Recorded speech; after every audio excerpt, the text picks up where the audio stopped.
Hello, नमस्कार विद्यार्थियों। उपस्थित हूं आपके सामने एक नए वीडियो और नए टॉपिक के साथ। अब से पहले अपन ने जितने भी वीडियोस बनाए हैं उनमें 3 प्रश्नावलियों का अध्ययन किया है। एक थी वास्तविक संख्याएं, उसके बाद में अपन ने बहुपद का अध्ययन किया, उसके बाद में समांतर श्रेणी का अध्ययन किया और नए वीडियो में अपन अध्ययन करने वाले हैं त्रिकोणमितीय अनुपातों का। त्रिकोणमितीय अनुपात अपने जो प्रश्नावली शुरू होती है वो कक्षा 9 से होती है।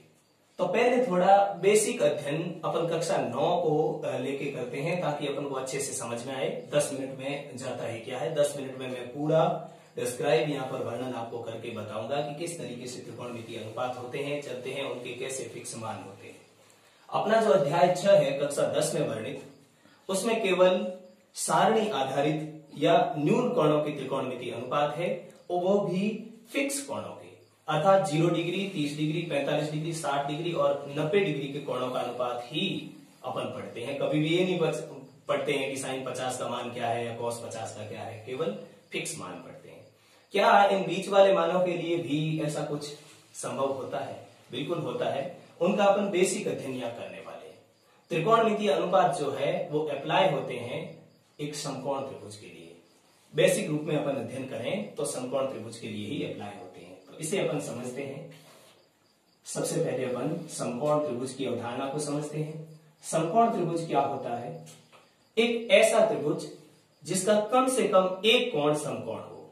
कम से कम एक कोण समकोण होने का अर्थ हुआ कि एक कोण कितने का होगा? 90 डिग्री का, और शेष 2 कोण जो होंगे वो न्यून कोण होंगे। इन कोणों का घटना और बढ़ना, ये जो भुजाओं की लंबाइयां हैं, इनके घटने बढ़ने के साथ साथ ये घटते बढ़ते रहेंगे। यहां पर जो मैंने दोनों कोण दिए हैं, जो अन्य कोण जो बच गए हैं, एक ये और ये दोनों कोण एक दूसरे के पूरक होते हैं। इनका योगफल 90 डिग्री होता है। तो ये समकोण है। समकोण के सामने वाली जो भुजा है वो कहलाती है कर्ण, हाइपोटेन्यूस कर्ण। ठीक है। इसी प्रकार एक कोण अपन को कोई भी अनुपात पढ़ेंगे उसके लिए एक कोण दे रखा होगा। जैसे मान लिया कि ये दे रखा है, ये कोण दे रखा है, मैंने यहां इसे थीटा मान लिया है। तो थीटा के सामने वाली जो भुजा होगी वो कहलाएगी लंब। कोई समस्या नहीं। और जो भुजा बच गई है उसे बोलते हैं अपन आधार। ओके। जो थीटा कोण का आधार जो है वही होता है इस त्रिभुज का आधार। अब मान लिया कि ये कोण ना देके अपन को ये दे रखा है, ये दिया हुआ नहीं है, ये दिया हुआ है। उस स्थिति में यहां पर ये लंब होगा, न कि आधार। आधार कौन सा बन जाएगा? ये वाला। तो ये लंब और आधार हमेशा फिक्स नहीं होते हैं। ये काफी बच्चों की प्रॉब्लम है, मैंने देखा है। क्या करते हैं, बस लंब तो जो खड़ी वाली भुजा है वही है। नहीं, ये कोण पर निर्भर करती है, हमेशा इस बात पे निर्भर करती है कि थीटा कौन सा दे रखा है। तो यहां पर अपना ये थीटा अगर है तो अपना लंब कौन सा होगा? ये वाला, ये आधार और ये कर्ण। यहां तक कोई समस्या नहीं। आप लंब, कर्ण और आधार का आराम से निर्धारण कर सकते हो। अब इससे आगे बढ़ते हैं। यहां पर ये जो लंब, कर्ण, आधार जो है, इनके आपस में अगर अनुपात लें, वही अपन को दिखाएंगे त्रिकोणमितीय अनुपात। जैसे मैं इन तीनों के अनुपात लेता जाऊं। पहले मैं अगर इन दोनों का अनुपात ले लूं, अनुपात में तो समझते ही हो, बट्टे में लिख लूं।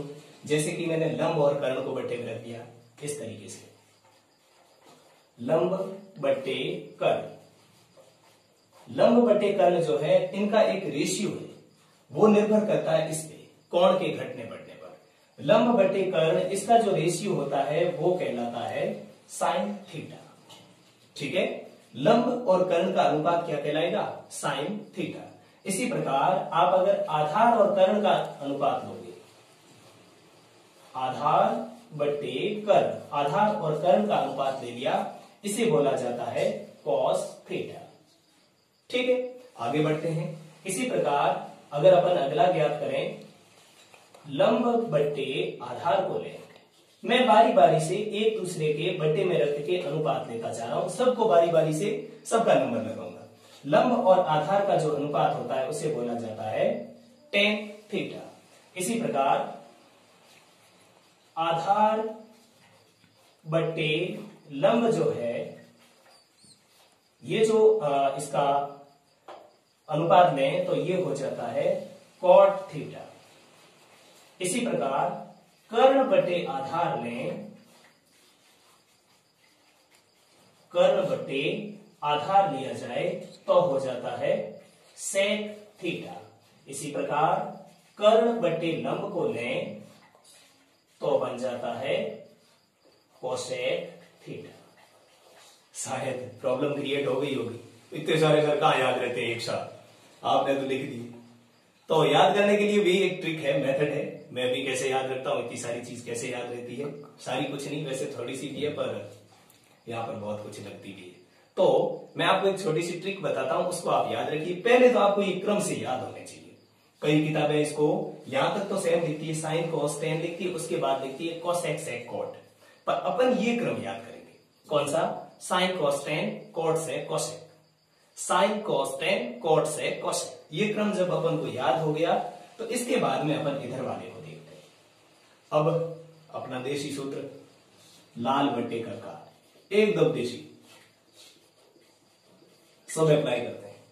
मैं भी जब कक्षा 10 में था तब भी गुरुजी ने यही बताया था। आज दिन तक रामबाण औषधि लगती है, आराम से याद हो जाता है जब अपन याद नहीं रख पाते।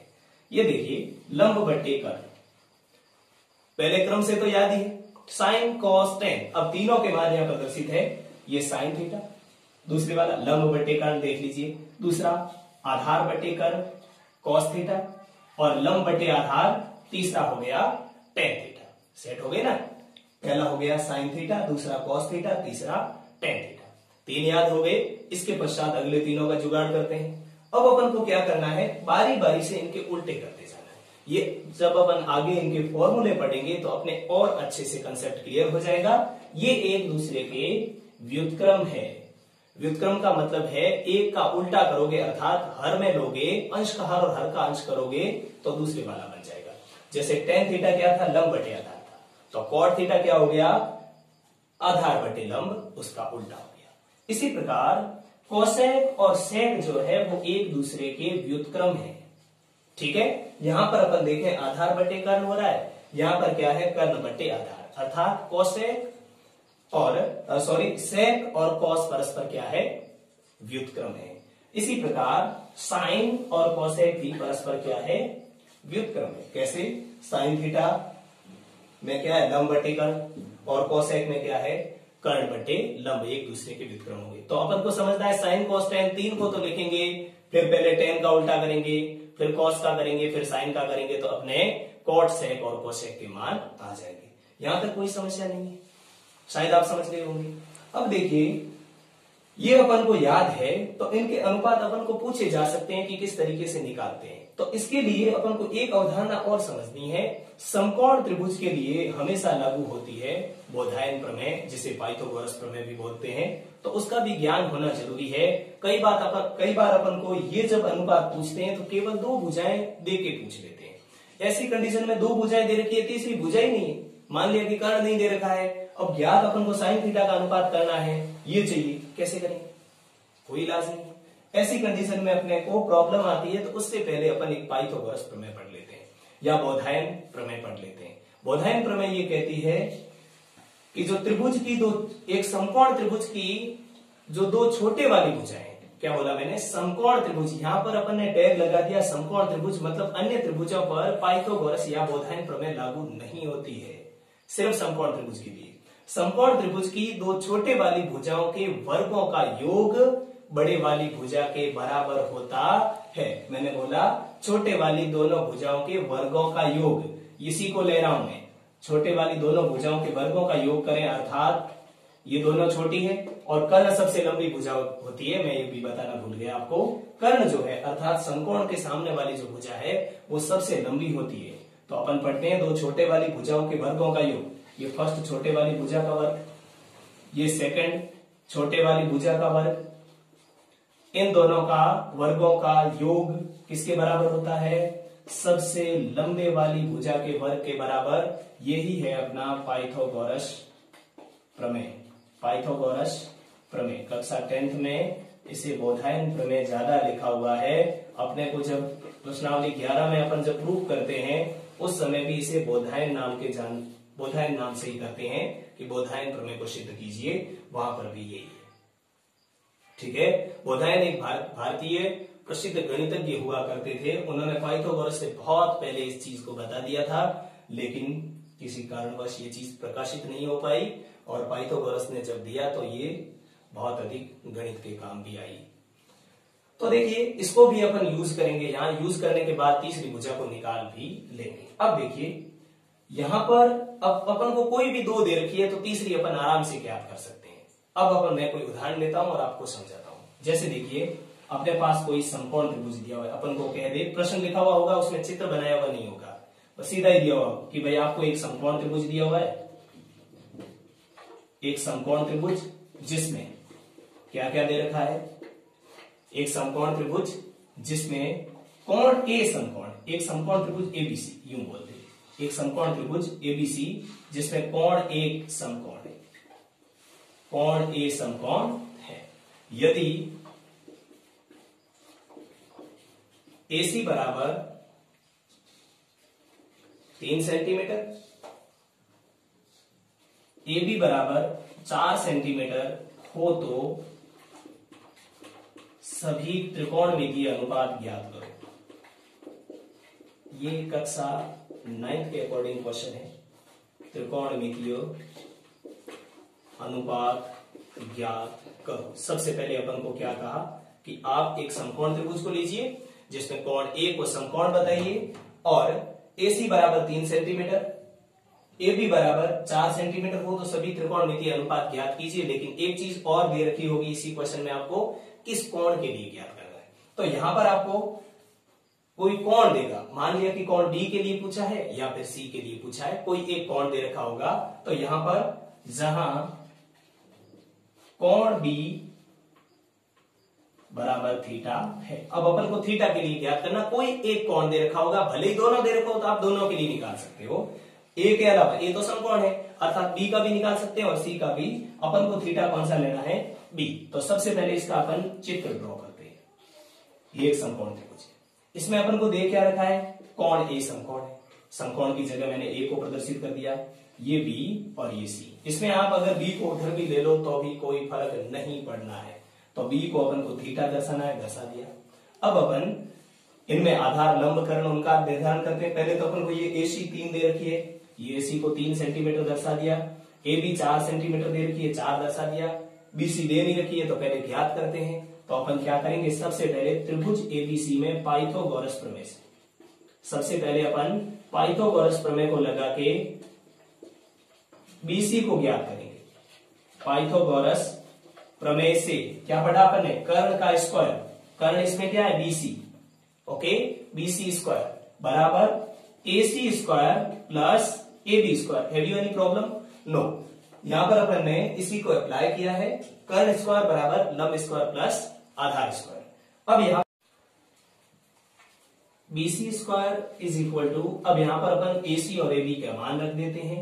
AC की वैल्यू 3 है, ये 3 का स्क्वायर प्लस AB का मान 4 है तो 4 का स्क्वायर। अब अपन आगे इसे सॉल्व करेंगे और इसको निकाल लेंगे, which implies BC square is equal to 3 का स्क्वायर 9 और 4 का स्क्वायर 16। 4 का स्क्वायर मतलब 4 इंटू 4, 3 का स्क्वायर मतलब 3 इंटू 3। अब देखिए यहाँ BC square is equal to 9 और 16 हो गए 25। अब अपन को BC स्क्वायर है हमारे पास, लेकिन चाहिए क्या, BC चाहिए। तो अपन दोनों तरफ क्या कर देंगे, वर्गमूल। वर्गमूल BC square is equal to वर्गमूल 25। यहां पर BC स्क्वायर और वर्गमूल कैंसिल हो गया, बच गया BC और अंडर रूट 25 का मान क्या आ गया, 5। अर्थात यहां पर जो BC दे रखा है वो क्या है, 5 सेंटीमीटर है। यहां तक कोई समस्या नहीं। अब अपन पढ़ते हैं इसके बाद में अपना जो ओरिजिनल मकसद है, यहाँ पर ज्ञात क्या करना, ये त्रिकोणमिति के अनुपात निकालने थीटा के लिए, उसे अपन निकालते हैं। तो मैं यहां लिख रहा हूं, सबसे पहले साइन थीटा बराबर, साइन थीटा का मान क्या होता है, लंब बटे कर्ण। लंब कितना है, ये लंब, क्योंकि थीटा के सामने वाली भुजा कहलाती है लंब और ये कहलाती है आधार और सबसे लंबी भुजा कहलाती है कर्ण। तो अपना लंब हो गया 3 और कर्ण हो गया 5। तो साइन थीटा क्या आ गया, 3/5। कॉस थीटा बराबर, कॉस का मान क्या होगा, आधार बटे कर्ण, आधार का मान 4 और कर्ण का मान 5। इसी प्रकार टेन थीटा बराबर, टेन क्या होता है, लंब बटे आधार। आपको ये क्रम से याद रखने, बस मान रखते जाने। लंब बटे आधार, लंब है अपना 3 और आधार है 4, 3 मान निकाल दिए, आगे वाले उल्टे करने अपन को पता है। कॉट थीटा बराबर, कॉट क्या होता है, टेन का व्युत्क्रम, व्युत्क्रम का मतलब अंश का हर और हर का अंश, मतलब 4/3 हो गए। इसी प्रकार सेक थीटा बराबर, सेक थीटा क्या होता है, कोस का व्युत्क्रम, इसका व्युत्क्रम कर दीजिए 5/4। कोसेक थीटा बराबर, कोसेक क्या होता है, साइन का व्युत्क्रम 5/3। इस प्रकार अपने ये सारे के सारे अनुपात अपन ने निकाल दिए। अब एक चीज अपन देखें, यहां पर ये जब दे रखे हो और थीटा यहां पर जो है, ये थीटा यहां हो, ऐसी कंडीशन में या आपको यूं पूछ ले, इसमें कोई कोण न देके यूं कह दे कि कोण सी के त्रिकोणमितीय अनुपात बताइए, तो कोण सी के त्रिकोणमितीय अनुपात का मतलब हुआ अपन को कोण कौन सा दे रखा है, सी। तो सी के सामने वाली भुजा क्या हो जाएगी, लंब, और ये भुजा बन जाएगी आधार। अब आपको पूछ ले कि मान ज्ञात करो, किसका करना है, जैसे कुछ भी पूछ ले, यूं पूछ ले साइन सी प्लस कॉस सी, इसका मान बताए। अब साइन सी का मान कहां से लेंगे, इसी से लेंगे। अब सी के सामने वाली भुजा को अपन ने क्या मान लिया, लंब, ये आधार और ये कर्ण। और साइन लेना है तो क्या होता है, लंब बटे कर्ण, लंब बटे कर्ण मतलब 4/5। इसी प्रकार कॉस सी, कॉस क्या होता है, आधार बटे कर्ण मतलब 3/5। इस तरीके से अपन नसब लें तो यहां पर अपना हो जाएगा 7/5। ये अपना हल हो गया। तो थोड़ा वीडियो बड़ा हो रहा है शायद, इसलिए अपन यहां तक ही पढ़ेंगे। इससे अगले वीडियो में अपन अध्ययन करने वाले हैं त्रिकोणमिति के विशेष अनुपात, अर्थात 90, 30, 45, 60 और 90 के अनुपात क्या होते हैं, उनका क्या मान होता है, उसका अध्ययन करने वाले हैं। नमस्कार।